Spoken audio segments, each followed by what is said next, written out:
A partir dessa sexta-feira, o STF começa a tirar oficialmente Eduardo Bolsonaro da eleição de 2026. Há uma chance bem grande desse julgamento terminar antes da data de registro eleitoral, 15 de agosto, né, da candidatura.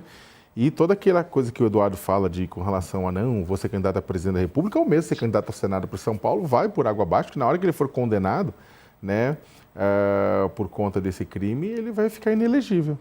Né? E aí essa inelegibilidade, né, vai garantir que ele perda, inclusive, né, todos os privilégios que ele tem como parlamentar hoje.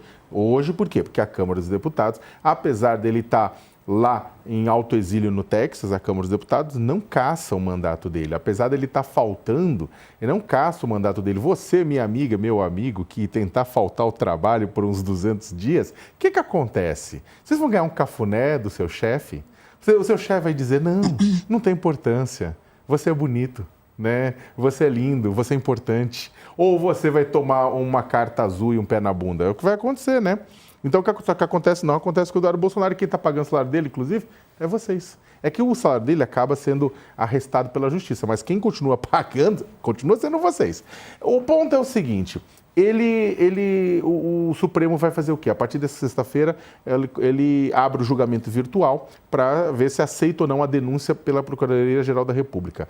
A primeira turma do Supremo vai aceitar a denúncia por coação no curso do processo da ação 2668, aquela ação que está julgando ainda, tentativa de golpe de Estado, organização criminosa armada, dissolução violenta do Estado Democrático de Direito. Então, isso aí, né, muito provavelmente, a primeira turma vai aceitar, vai torná-lo réu. Começa o processo de instrução.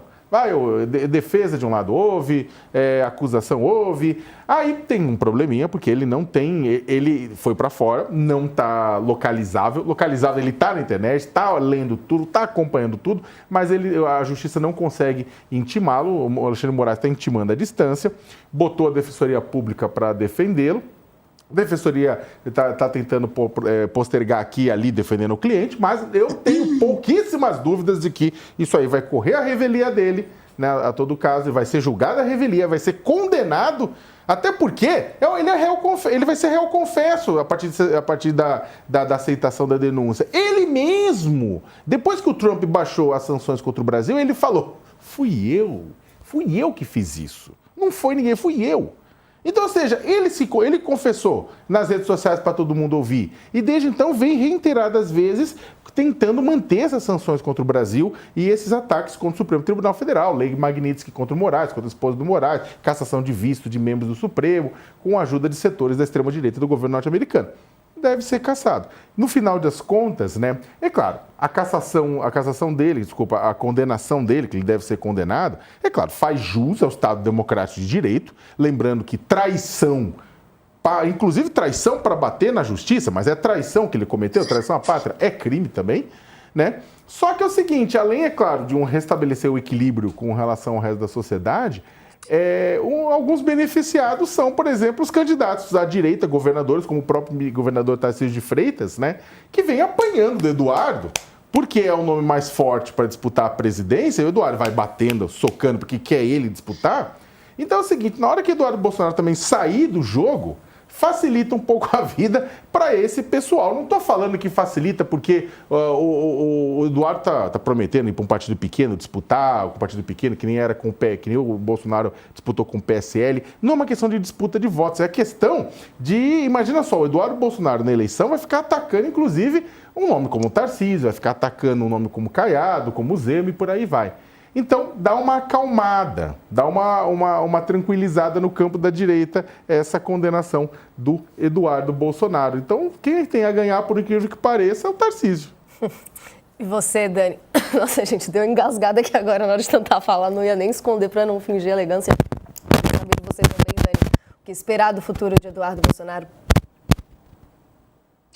Como o Sakamoto disse, o Eduardo Bolsonaro incorreu no modus operandi favorito, né, de uma ala do bolsonarismo, a produção de provas contra si mesmo, né?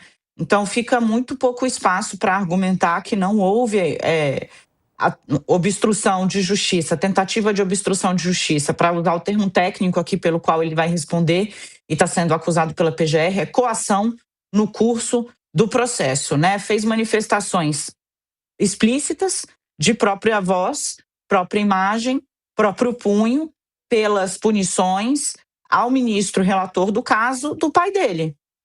Celebrou a cassação do visto de 8 dos ministros, 4 dos 5 que estavam julgando o pai dele, e condicionou o fim das sanções ao fim do processo do pai dele. Ou seja, os americanos só vão parar de sancionar o Brasil e os integrantes da mais alta corte do país se jogarem fora o processo contra o meu pai, processo pelo qual Bolsonaro foi condenado a mais de 27 anos de prisão e teve os recursos rejeitados pela primeira turma em menos de 8 horas, né? De tão cristalina que foi o entendimento dos 4 ministros que permanecem ali julgando os núcleos da trama golpista.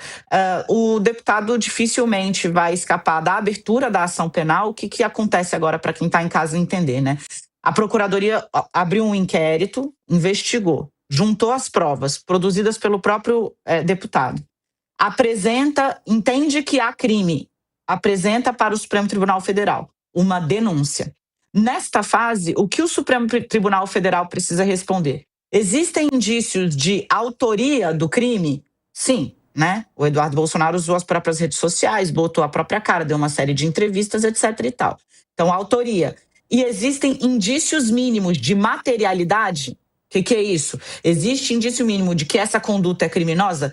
Indícios mínimos é o que cobra a lei. No caso de Eduardo Bolsonaro, todo e qualquer criminalista que você for ouvir, independentemente de posição ideológica, entende que houve ali, de fato, indícios mínimos de coação no curso do processo. A depender do criminalista, ele dirá que é cristalina a coação no curso do processo. Se tiver indício de autoria e indícios mínimos de existência de crime, a denúncia é aceita. E a partir daí abre-se uma ação penal. O que é uma ação penal? É o processo propriamente dito, onde tem prazo para manifestação da defesa, prazo para manifestação do Ministério Público, eventual pedido de diligência, marca-se o julgamento e julga-se o caso. Então começa a correr o tempo contra a elegibilidade do deputado Eduardo Bolsonaro dentro do Supremo Tribunal Federal por conta da ação que ele patrocinou contra 8 dos 11 ministros da Corte.